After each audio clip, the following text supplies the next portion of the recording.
اور ہم کہتے ہیں کہ بھئی نبی صلی اللہ علیہ وسلم نے یہ عمل کیا ہے، تو صحابہ میں سے کسی سے ضعیف حدیث سے بھی ثابت نہیں ہے کہ کوئی اس رات قبرستان گئے ہوں۔ حضرت ابو بکر کے بارے میں کوئی روایت نہیں ملتی کہ اس رات قبرستان گئے ہوں، حضرت عمر کے بارے میں کوئی روایت نہیں ملتی، یہ کسی ایک صحابی کے بارے میں نہیں۔ تو آپ مجھے بتائیں کہ یہ کیسی سنت ہے کہ جو صحابہ کی سمجھ میں نہیں آئی اور ہماری سمجھ میں آ گئی ہے؟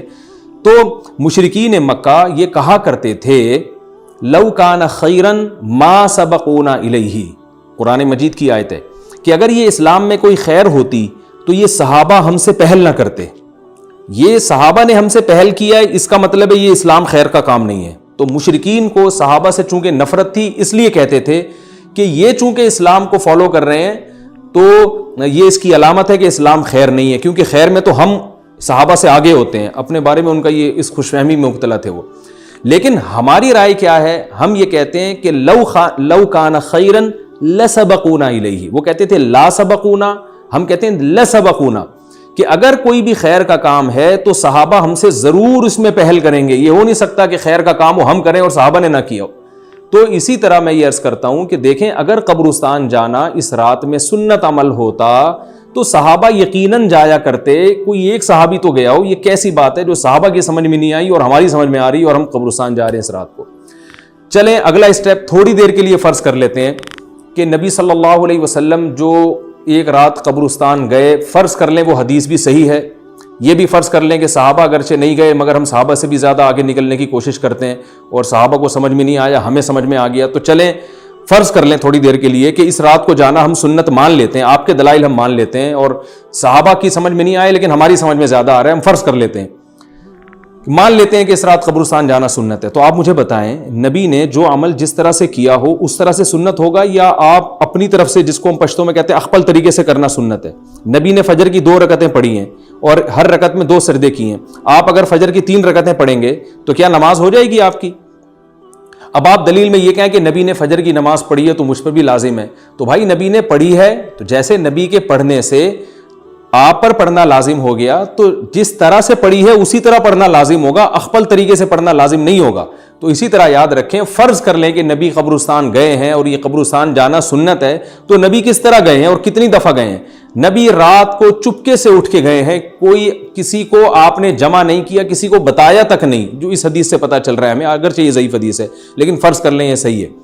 تو کہیں پتہ بھی نہیں چل رہا، چپکے سے قبرستان گئے اور چپکے سے واپس آئے اور پوری زندگی میں ایک دفعہ گئے، جبکہ ہمارے ہاں ہر سال قبرستان میں لوگ جا رہے ہیں، جب بھی شب برات آتی ہے لوگ قبرستان جاتے ہیں، ہر سال، نبی ایک دفعہ گئے اور آپ ہر سال جا رہے ہیں۔ نمبر 2، جاتے جتھوں کی شکل میں، نبی تو چپکے سے گئے ہیں، تو آپ رات کو 2-2:30 بجے ذرا چپکے سے اٹھیں اور تنہائی میں جب قبرستان میں وحشت ہو اور اندھیرا ہو اور وہاں قبرستان جائیں، اتنا دم ہے آپ میں، تو ہم کہیں گے بھئی آپ نے نبی کی سنت کو زندہ کیا ہے۔ لیکن آپ تو جتھوں کی شکل میں جا رہے ہیں، نہا دھو کے جا رہے ہیں، خوشبو لگا کے جا رہے ہیں، تیار ہو کے جا رہے ہیں، اور جو کچھ وہاں خرافات ہو رہی ہیں قبرستان میں وہ تو ساری دنیا کو معلوم ہے، میلے ٹھیلے لگے ہوئے ہیں وہاں پہ، گولے گنڈے بک رہے ہیں، برگر بک رہے ہیں، گول گپے بک رہے ہیں وہاں پہ، اور پھول الگ بک رہے ہیں، ہار پھول قبروں پہ چڑھانے کے لیے۔ کیا بدماشی ہے یہ، کیا منہ دکھائیں گے رسول اللہ صلی اللہ علیہ وسلم کو قیامت کے دن؟ آپ کے سامنے کیا وہ حدیث نہیں ہے کہ نبی صلی اللہ علیہ وسلم نے فرمایا کہ روایت میں آتا ہے کہ کچھ لوگ قرب میدان حشر میں آئیں گے تو ان کے چہرے ایسے ہوں گے جیسے میری امت کے چہرے ہوتے ہیں، میری امت کی شکل ہوتی ہے، حدیث کا مفہوم میں بیان کر رہا ہوں۔ تو جب وہ حوض کوثر کا پانی پینے کے لیے میرے پاس آئیں گے تو فرشتے ان کو بھگائیں گے، سحقن سحقن، تو آپ صلی اللہ علیہ وسلم پوچھیں گے یہ تو میری امت ہے، آپ تو فرشتے کیا کہیں گے کہ یہ آپ کی وہ امت ہے جنہوں نے آپ کے دنیا سے جانے کے بعد دین میں ایسی چیزیں ایجاد کر لی تھی جن کا آپ نے حکم نہیں دیا، تو آپ کیا فرمائیں گے؟ سحقن سحقن، دور کرو ان سے۔ تو ایسا نہ ہو کہ ہم قیامت کے دن رسول اللہ صلی اللہ علیہ وسلم کی شفاعت سے محروم ہو جائیں۔ تو اللہ کا واسطہ قبرستان مت جائیں اس رات، گھر میں بیٹھیں آرام سے، یہیں بیٹھ کے میت کے لیے مغفرت کی دعا کریں، اور اگر آپ سمجھتے نہیں یہ حدیث بالکل صحیح ہے اور جانا لازمی ہے تو پھر تنہائی میں جائیں، ایسے قبرستان کا انتخاب کریں جہاں آپ کے علاوہ کوئی بھی نہ ہو، اور پھر چپکے سے جائیں اور پتلی گلی سے واپس آ جائیں آپ۔ اگرچہ ہم تو اس کو بھی نہیں مانتے لیکن اگر کرنا ہے تو پھر اس طریقے سے عمل کریں، اگر آپ حدیث کو فالو کرنا چاہتے ہیں آپ اپنے خیال کے مطابق۔ تو یہ 2 باتیں ہو گئیں۔ ایک تیسری چیز کیا ہے؟ کیا قرآن اس رات میں نازل ہوا ہے اور تقدیر کے فیصلے اس رات میں ہوتے ہیں؟ دیکھیے قرآن میں 2 جگہ اللہ نے اس مضمون کو بہت وضاحت سے بیان کیا، ایک سورہ دخان میں، انا انزلناہ فی لیلۃ مبارکہ کہ ہم نے اس کو مبارک رات میں نازل کیا، اور اللہ نے فرمایا فیہا یفرق کل امر حکیم، اس میں حکمت والے فیصلے ہوتے ہیں اس رات میں۔ دوسری جگہ 30ویں پارے میں سورہ قدر میں اللہ نے فرمایا انا انزلناہ فی لیلۃ القدر، ہم نے اس قرآن کو لیلۃ القدر میں نازل کیا، اور اس میں بھی اللہ نے فرمایا تنزل الملائکۃ فیہا کہ فرشتے اس رات میں اترتے ہیں باذن ربہم من کل امر، تمام قسم کے معاملات لے کے۔ تو یہاں بھی اللہ بتا رہے ہیں کہ جو 1 سال کے فیصلے جس رات میں ہوتے ہیں اور فرشتوں کے حوالے کیے جاتے ہیں، وہ رات اور قرآن کے نازل ہونے والی رات ایک ہی ہے، یہ الگ الگ راتیں نہیں ہیں۔ اور سورہ قدر میں اللہ نے فرما دیا واضح لفظوں میں کہ وہ لیلۃ القدر کی رات ہے۔ تو اتنی وضاحت کے بعد پھر یہ کہنا کہ اس رات میں قرآن نازل ہوا تھا، جبکہ اس کے بارے میں کوئی صحیح حدیث موجود بھی نہیں ہے، ضعیف یا موضوع روایتیں ہیں، تو یہ بالکل قرآن پر میں سمجھتا ہوں کہ یہ ٹھیک نہیں ہے، بالکل دلیل کے لحاظ سے یہ کمزور بات ہے۔ اگرچہ بعض علماء اس طرف گئے ہیں اور انہوں نے تعویل کی ہے، انہوں نے یہ تعویل کی ہے کہ قرآن جو ہے آسمان دنیا پہ آیا لیلۃ القدر میں، اور وہاں سے جو نیچے نزول شروع ہوا ہے وہ شب برات میں ہوا ہے، لیکن یہ تعویل عقل سے بعید ہے، اور اس تعویل کی ہمیں ضرورت بھی نہیں ہے۔ 2 صحیح حدیثیں ٹکرا رہی ہوں یا قرآن کی آیت کسی ایسی متواتر حدیث سے ٹکرا رہی ہو، تو پھر تو وہاں ہمیں تطبیق دینے کی ضرورت پیش آتی ہے، جب قرآن کے مقابلے میں کوئی حدیث ہی نہیں ہے، صحیح حدیث بھی نہیں ہے۔ حالانکہ قرآن کے مقابلے میں تو فقہا کہتے ہیں کہ اگر صحیح حدیث بھی ہو، متواتر نہ ہو، صحیح حدیث بھی ہو، تو وہ بھی ظنی ہوتی ہے، تو اس حدیث کو رد کیا جائے گا، قرآن میں تعویل نہیں کی جائے گی۔ لیکن یہاں تو صحیح حدیث بھی نہیں ہے، یہاں تو ایک ضعیف روایت ہے اور ضعیف اقوال ہیں، آپ اس کو کیسے قرآن کے مقابلے میں لا سکتے ہیں؟ تو جو بالکل بے غبار بات ہے وہ یہی ہے کہ اللہ تعالیٰ نے قرآن مجید کو لیلۃ القدر میں نازل کیا، جو رمضان کے آخری عشرے میں ہوتی ہے، اور اسی لیلۃ القدر میں فیصلے بھی ہوتے ہیں۔ اور بعض لوگ کہتے ہیں اس میں حرج کیا ہے کہ ہم 15 شعبان کو بھی فرض کر لیں، اس میں قرآن نازل ہوا اور لیلۃ القدر میں بھی، بھائی اس سے لیلۃ القدر کی ویلیو کم ہوتی ہے۔ اللہ تو لیلۃ القدر کی ویلیو بڑھا رہے ہیں کہ یہ ایسی رات ہے جس میں 1 سال کے فیصلے بھی کر دیے جاتے ہیں، اور اس میں قرآن مجید کا نزول بھی شروع ہوا۔ تو جس رات کو اللہ نے جو پروٹوکول دیا ہے وہی پروٹوکول اس کو دینا چاہیے، آپ اس کو کسی اور رات کو نہ دیں وہ پروٹوکول۔ تو یہ تیسرا مسئلہ ہوا۔ پہلا مسئلہ حلوے مانڈے کا اور نہانے دھونے کا، وہ بھی غلط ہے۔ دوسرا مسئلہ قبرستان جانے کا، وہ بھی ٹھیک نہیں ہے۔ تیسرا مسئلہ کہ اس رات میں قرآن نازل ہوا اور فیصلے ہوتے ہیں، یہ تیسری بات بھی غلط ہے۔ نہ تو اس رات میں قرآن نازل ہوا اور نہ اس رات میں فیصلے ہوتے ہیں۔ چوتھی چیز کہ کیا اس رات میں عبادت کی کوئی فضیلت ہے سرے سے یا نہیں ہے، یہ ایک علمی مسئلہ ہے۔ تو اس بارے میں خوب اچھی طرح سمجھ لیں کہ اس بارے میں جتنی بھی احادیث ہیں جو اس رات کی فضیلت کے بارے میں ہے کہ بنو کلب کی بکریوں کے برابر مغفرت ہوتی ہے اور بکریوں کے بالوں کے برابر، اور یا جو بھی اس بارے میں روایات ہیں کہ سب کی بخشش ہو جاتی ہے سوائے اس شخص کے جو کسی کے دل میں کینہ رکھتا ہے، تو یہ جتنی اس رات کی فضیلت میں احادیث ہیں، تو ایک بات تو خوب اچھی طرح سمجھ لیں، اس پر تمام محدثین کا، جہاں تک میں نے دیکھا ہے، تمام محدثین کا اتفاق ہے کہ اس کی فضیلت میں صحیح حدیث ایک بھی نہیں ہے۔ اس رات کی فضیلت میں ایک بھی صحیح حدیث موجود نہیں ہے،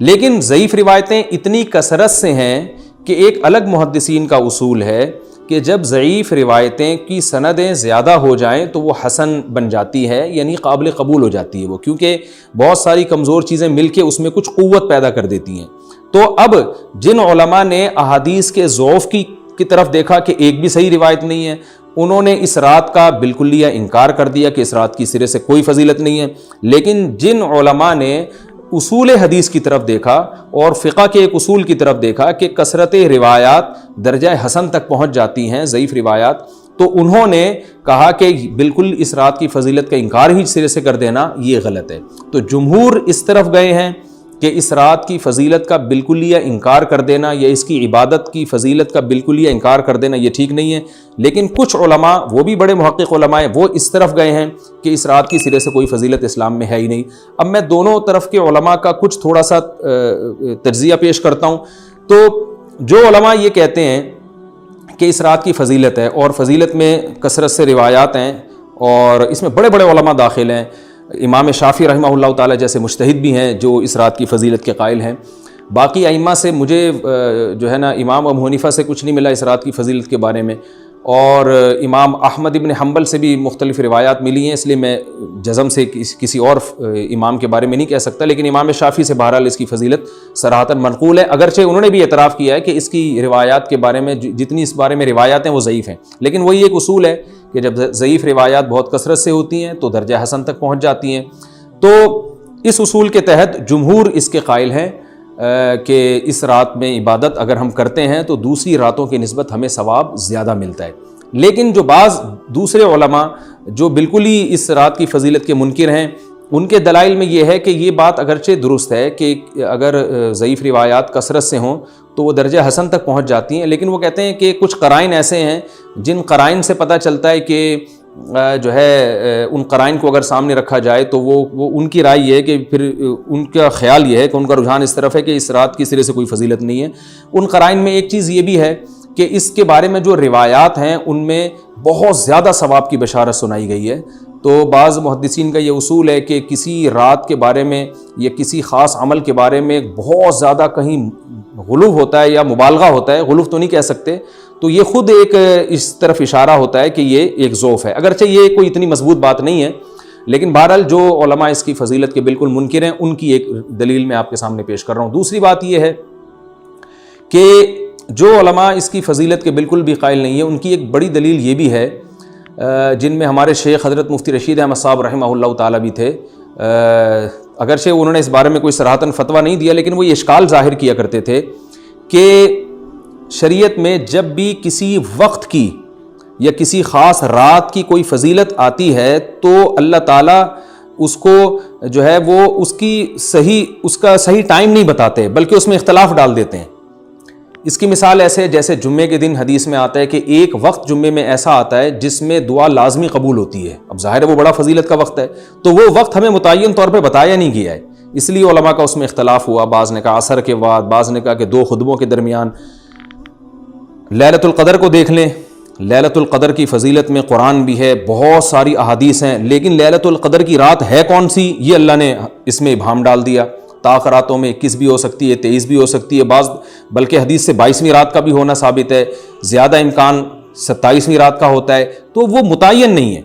تو جو علماء کہتے ہیں اس کی سرے سے کوئی فضیلت ہی نہیں ہے، ان کا رجحان وہ ان کی ایک یوں سمجھیں کہ دلیل تو نہیں لیکن ایک استئناس کہتے ہیں اس کو، کہ اس سے ان کے اس نظریے کو تقویت ملتی ہے کہ اگر یہ اس کی اتنی زیادہ فضیلت ہے تو اس کی تعیین میں اختلاف بالکل بھی نہیں ہے، تو یہ وہ کہتے ہیں کہ یہ مزاج شریعت کے خلاف ہے۔ اور تعیین میں اختلاف ہوتا کیوں ہے؟ علماء نے بیان کیا اگر لیلۃ القدر کو متعین طور پہ بیان کر دیا جاتا ہے نا کہ یہی لیلۃ القدر ہے، تو بہت ساری اس میں جو ہے نا حکمتیں فوت ہو جاتی، جن میں ایک یہ بھی کہ اس رات میں جہاں عبادت کا ثواب بہت ہے، گناہ کا عذاب بھی بہت ہے، پھر اگر اس رات میں کوئی گناہ کرتا تو وہ اللہ کے عذاب سے نہ بچ پاتا، کیونکہ وہ اللہ متعین کر دیا کہ یہ لیلۃ القدر ہے، تو کیسے تم اس میں گناہ کر رہے ہو؟ اب معاملہ اللہ نے مبہم رکھ دیا کہ بھئی یہ بھی ہو سکتی ہے تو اگلے دن بھی ہو سکتی ہے۔ اور ایک فائدہ یہ بھی اس میں رکھا متعین نہ کرنے میں کہ لیلۃ القدر انہی کو ملے جو تلاش کریں، جو پورا عشرہ جاگیں گے ان کو لیلۃ القدر ملے گی۔ اگر اللہ اسپیسیفک دن بتا دیتا کہ 21ویں ہے، 23ویں ہے یا 25ویں ہے یا 22ویں ہے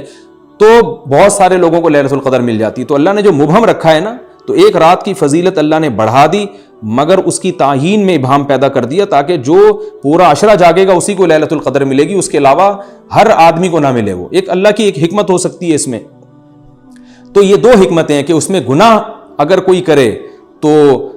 اس پر عذاب نہ آ جائے، کیونکہ اگر متعین کر دیا جائے گا تو پھر گناہ کیسے تم کر رہے ہو اس رات میں، تو اللہ نے اس میں بھی ابہام پیدا کر دیا۔ جو گناہ کرنے والا ہے اگرچہ وہ بڑا گناہ گار ہے اس رات میں، چاہے وہ رمضان کا آخری عشرے میں کسی رات میں بھی گناہ کرتا ہے، لیکن کم از کم اتنا عذر تو ہے کہ اس کو کیا پتا تھا کہ یہ آج لیلۃ القدر ہوگی۔ تو جو 15 شعبان کی رات ہے اس کی بہت زیادہ فضیلت ہے، تو پھر یہ رات کو متعین کیوں کر دیا گیا؟ یہ ان علماء کی دلیل میں بیان کر رہا ہوں جو اس کی فضیلت کے بالکل بھی قائل نہیں ہیں، لیکن بہرحال حقیقت یہ ہے کہ جمہور علماء اس کی فضیلت کے قائل ہیں، کیونکہ یہ جو میں نے دلائل دیے کہ وہ علماء جو اس کی فضیلت کے سرے سے منکر ہیں ان کے یہ دلائل کو ہم دلیل نہیں کہیں گے بلکہ استئناس کہیں گے کہ استیناس کہتے ہیں کہ ایک چیز استدلال نہیں ہے بلکہ ان اپنے نظریے کی تقویت کے طور پر ایک چیز کو پیش کر دینا جس سے یہ لگتا ہو کہ واقعی یہ صحیح کہہ رہے ہیں، اس کو استیناس کہتے ہیں، میں جو آسان لفظوں میں سمجھانے کی کوشش کر رہا ہوں۔ اور ایک استدلال کہتے ہیں کہ ایک ریسرچ کو، ایک پوری تحقیق کو۔ تو جمہور کا مذہب ایک اصول پر مبنی ہے کہ بھئی اتنی ساری روایات ہیں اور ضعیف ہیں، ان میں ٹھیک ہے کچھ موضوع بھی ہیں لیکن بہت ساری ایسی ہیں جو موضوع بھی نہیں ہیں، تو ضعیف روایات ہیں، جب اتنی کثرت سے ہیں اور اس میں ہے بھی عبادت کا تذکرہ تو عبادت کرنے میں کوئی حرج بھی نہیں ہے، تو لہذا انہوں نے اس کو جو ہے نا اس کو دلیل بنایا ہے اور اصول کے لحاظ سے یہ بات درست ہے۔ تو اس اصول کو اگر کوئی فالو کرنا چاہے تو اس رات کی عبادت اس کے لیے بالکل ٹھیک ہے اور اللہ کی رحمت سے امید ہے کہ اس میں اس کو ثواب زیادہ ملے گا۔ تو جمہور ایک طرف ہیں اور بعض علماء دوسری طرف ہیں۔ تو یہ میں نے صرف اس لیے بیان کر دیا کہ اس رات کی فضیلت میں اتفاق نہیں ہے بلکہ مختلف فی ہے، مجتہد فی ہے، اختلاف رائے اس میں ہو سکتا ہے۔ تو اگر کوئی عالم اس رات کی فضیلت کا بالکلیہ انکار کرے اور ان علماء کا بھی احترام کرے جو اس رات کی فضیلت کے قائل ہیں تو پھر اس عالم پر رد کرنے کا حق نہیں ہے۔ دوبارہ میں اپنی بات کو ریپیٹ کرتا ہوں، اگر کوئی عالم یہ کہے کہ اس رات کی سرے سے کوئی فضیلت نہیں ہے تو اس عالم پر طعن و تشنیع جائز نہیں ہے کیونکہ ان کے بھی کچھ نہ کچھ استدلالات ہیں۔ ہاں اگر کوئی عالم اس رات کی فضیلت کا انکار کر کے جمہور کے مذہب کو بالکل غلط قرار دیں اور اس عمل کو یہاں اس رات کی عبادت کو بالکل بدعت قرار دیں اور جو اس رات میں عبادت کر رہے ہیں یا اس کی فضیلت کے قائل ہیں ان کو بدعتی قرار دیں تو یہ غلو ہو جائے گا، یہ زیادتی ہو جائے گی جو کہ بالکل غلط ہے۔ کیونکہ جب دونوں طرف دلائل ہیں تو اعتدال والی رائے اختیار کرنی چاہیے اور کسی ایک طرف بہت زیادہ جھکاؤ یا کسی ایک کو 100% غلط قرار دے دینا، بدعتی قرار دے دینا، یہ درست نہیں ہے۔ تو ہماری قوم میں ایک مزاج ہے کہ بس اپنی رائے کو مسلط کرتے ہیں اور دوسرے کی رائے کو مانتے ہی نہیں۔ تو عوام کے لیے کیا ہے؟ لوگ کہتے ہیں مفتی صاحب کنفیوز کر دیا آپ نے، تو لٹکا کے چھوڑ دیا ہمیں۔ بھائی میں کنفیوز نہیں کر رہا، عوام جمہور کے مذہب کو فالو کرے گی، جمہور میں بڑے بڑے علماء ہیں، وہ اس کی فضیلت کے قائل ہیں اور وہ اس کے قائل ہیں کہ اس رات میں عبادت کرنی چاہیے، تو آپ جمہور کے مذہب کو فالو کر سکتے ہیں۔ تو اب یہ بات تو ہو گئی جمہور کا مذہب، میں نے آپ کو بتایا کہ وہ اس رات میں فضیلت کے قائل ہیں کہ اس رات میں عبادت کرنی چاہیے، لیکن کیسے کرنی چاہیے اس پر تمام علماء کا اتفاق ہے کہ مسجد میں جتھے بنا کے جانا یا اجتماعی عبادت کرنا یہ بالکل بدعت ہے، بالکل ناجائز ہے۔ اسی طرح کوئی مخصوص قسم کی نماز پڑھنا کہ پہلی رکعت میں یہ والی صورت تو دوسری میں یہ والی صورت تو تیسری میں یہ والی صورت، یہ بالکل بدعت ہے۔ صلاۃ التسبیح کی جماعتیں بدعت ہیں۔ تو ایک ہی راستہ ہے آپ کے پاس، آپ عبادت کرنا چاہتے ہیں تو انفرادی طور پر ایسے عبادت کریں جیسے عام دنوں میں آپ عبادت کرتے ہیں، یہ ویسے ہی نماز پڑھیں جیسے عام دنوں میں نماز پڑھتے ہیں۔ کوئی مخصوص صورتیں، مخصوص رکعتیں نہیں ہیں، جتنی اللہ توفیق دے تنہائی میں آپ 2 رکعتیں، تہجد کی 4 رکعتیں، 6 رکعتیں، 8 رکعتیں، 16 رکعتیں، جتنی اللہ توفیق دے آپ رات کو کھڑے ہو کر انفرادی نماز پڑھیں، دعائیں مانگیں اللہ تعالیٰ سے، قرآن کی تلاوت کریں، تسبیحات کریں، جتھے نہ بنائیں مسجد میں، چراغاں نہ کریں، بتیاں نہ لگائیں، قبرستانوں پہ رش نہ کریں، یہ سب ناجائز اور سب حرام ہے، گناہ ہے، اس کا اسلام میں کوئی تصور نہیں۔ کرنا ہے تو صرف ایک کام آپ کر سکتے ہیں کہ صرف عبادت کریں، اور اللہ کی رحمت سے امید کی جا سکتی ہے کہ اللہ تعالیٰ اس رات میں آپ کو عبادت کا دوسری راتوں کی نسبت ثواب عطا فرمائے گا۔ کیونکہ آپ اگر جمہور علماء کو فالو کر رہے ہیں تو ہمیں یعنی جن کے پاس علم نہیں ہے تو ان کو علماء ہی کو فالو کرنے کا اللہ نے حکم دیا ہے، تو آپ جمہور علماء کی رائے پر عمل کرتے ہوئے اگر عبادت کرنا چاہیں تو اللہ کی رحمت سے امید ہے کہ انشاءاللہ آپ کو ثواب ملے گا۔ لیکن عبادت کا کوئی مخصوص طریقہ ہرگز نہیں ہے۔ پمفلٹ بٹ رہے ہوتے ہیں کہ یہ والی صورت پڑھنے سے یہ ہو جائے گا تو یہ والی صورت پڑھنے سے یہ ہو جائے گا، یہ بالکل غلط ہے۔ تو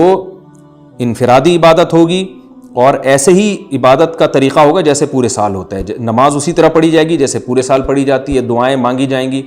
اپنے طور پر اجتماعی سطح پہ کوئی عمل نہ کیا جائے۔ اللہ تعالیٰ سے دعا ہے کہ اللہ تعالیٰ ہمیں سمجھنے کی، عمل کرنے کی توفیق عطا فرمائے۔